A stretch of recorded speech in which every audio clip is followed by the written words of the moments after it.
jadi ibu tujuan saya kesini adalah untuk melakukan konseling tentang PIL-KB ya Bu ya. Sebelumnya ibu sudah menggunakan PIL-KB? Belum. Nah jadi di sini kebetulan saya bisa melakukan konseling ya Bu ya tentang PIL-KB. Nah apa sih itu PIL-KB? Nah jadi PIL-KB ini adalah alat kontrasepsi hormonal yang diminum secara oral atau lewat mulut. Nah PIL-KB ini adalah yang mengandung sinetik estrogen dan preparat progesteron yang mencegah kehamilan dengan cara menghambat terjadinya ovulasi atau pelepasan sel telur dari dinding hidung telur. Nah, kemudian PIL-KB ini dia melalui penekanan hormonal LH dan FSH, mempertebal lendir mukosa serviks atau lendir pada rahim. Nah, kemudian ini ibu saya bisa memberi contoh. Ini adalah gambar PIL-KB. Ini yang dari asli kotak yang kita beli di puskesmas atau dari apotek-apotek. Nah, kemudian dia ini per biji-biji seperti ini. Nah, dia ini ada di sini ada jenis-jenisnya ya Bu ya. Di sini ada 3 jenis. Yang pertama itu ada monofasi. Nah, monofasi ini adalah pil kombinasi yang tersedia dalam kemasan 21 tablet yang mengandung hormon aktif estrogen dan progesteron dalam dosis yang sama dengan 7 tablet tanpa hormon. Nah, ini adalah contoh gambarnya. Dia ini memiliki dua warna yang berbeda, ada warna kuning dan juga warna merah. Nah, warna merah ini yang memiliki hormon yang tidak tanpa hormon atau yang tidak ada hormonnya sama sekali. Kemudian yang kedua ada bifasik. Nah, bifasik ini adalah pil kombinasi yang tersedia dalam kemasan 21 tablet yang mengandung hormon aktif estrogen dan juga progesteron dengan dua dosis yang berbeda dengan 7 tablet tanpa hormon aktif. Nah, gambarnya seperti ini. Kalau yang tadi kan warna kuning dan warna merah. Kalau yang bifasik ini dia berwarna kuning dan juga berwarna putih. Yang tidak aktif yang berwarna putih ini. Kemudian itu yang ketiga ada trifasik, yaitu pil kombinasi yang tersedia dalam kemasan 21 tablet yang mengandung hormon progesteron dan juga estrogen dengan 3 dosis yang berbeda dengan 7 tablet tanpa hormon aktif. Nah, ini gambarnya seperti ini, bisa dilihat warna kuning, merah, dan juga putih. Dia memiliki 3 jenis yang warnanya berbeda-beda ya. Sampai sini apakah sudah memahami Ibu? Memahami ya, saya lanjut ya Bu ya.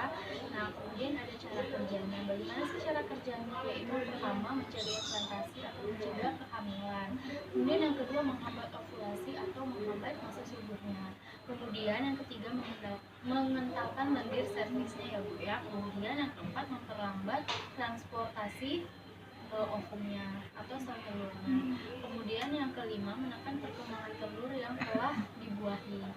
Nah, kemudian ada manfaatnya. Manfaatnya itu apa saja sih? Jadi manfaatnya itu yang pertama resiko penyakitnya juga sangat kecil, tidak seperti PIL-KB yang lainnya yang banyak efek sampingnya seperti kanker serviks atau atau mioma uteri dan lain-lain.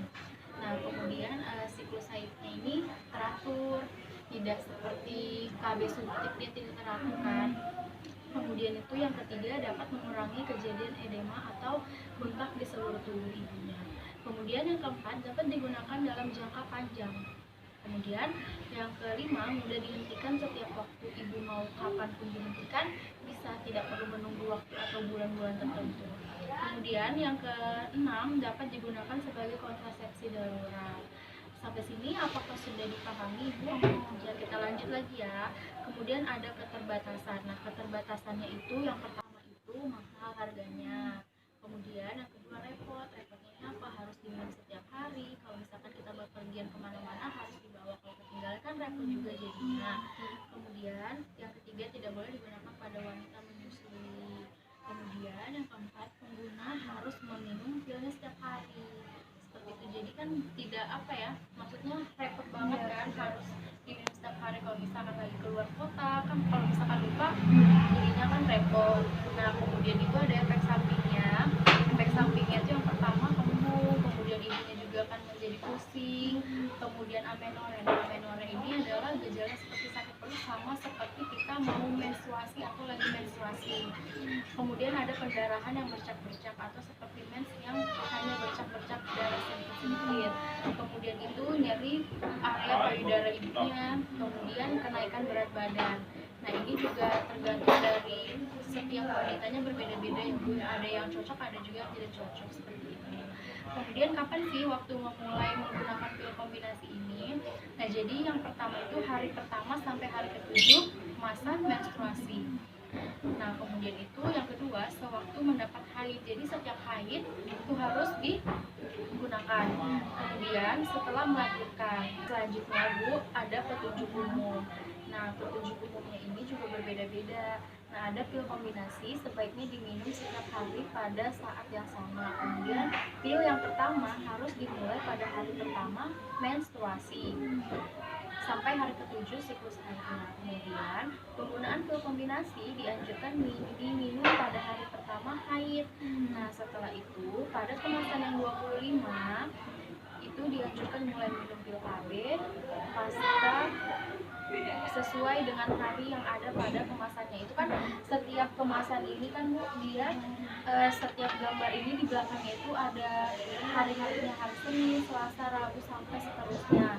Nah itu harus diikuti ya Bu ya. Dari hari misalkan ini hari Senin ya, kita harus minumnya dari hari Senin. Misalkan hari Minggu ya hari Minggu, sesuai petunjuk yang ada di dalam kemasan pil tersebut. Nah kemudian bila kemasan 21 habis, kemudian tunggu 1 minggu, kemudian mulai minum pil dari kemasan yang baru lagi. Jadi kalau misalkan habis, harus ada jedanya selama 1 minggu baru boleh minum pil KB lagi yang baru. Nah kemudian minum pil yang lain apabila terjadi muntah dalam waktu 2 jam setelah minumnya. Nah misalkan nih ibu minum pil KB jam 7 malam ini atau jam 7 pagi ini, nah kemudian itu ibu muntah, keluarkan obatnya. Nah ibu ini bisa meminum obat KB pil yang satunya itu setelah 2 jam pas ibu habis muntah minum pil yang pertama, seperti itu. Kemudian penggunaan pil kombinasi dapat diteruskan apabila tidak memperburuk keadaan saat terjadi muntah hebat atau diare lebih dari 24 jam atau 1 hari. Kemudian penggunaan pil apabila terjadi muntah dan diare berlangsung sampai 2 hari atau lebih sama dengan aturan minum pil lupa. Maksudnya ini ibu ini lupa untuk meminum pilnya, seperti itu. Kemudian jika ibu lupa, baru ibu melakukan senggama dengan suami ibu. Jadi segera ibu untuk mengecek kehamilannya, siapa tahu terjadi kehamilan. Sampai sini apakah sudah dipahami? Nah, jadi ibu mohon maaf jika ada kekurangan kata dari saya. Kurang lebihnya mohon dimaafkan. Wassalamualaikum warahmatullahi wabarakatuh.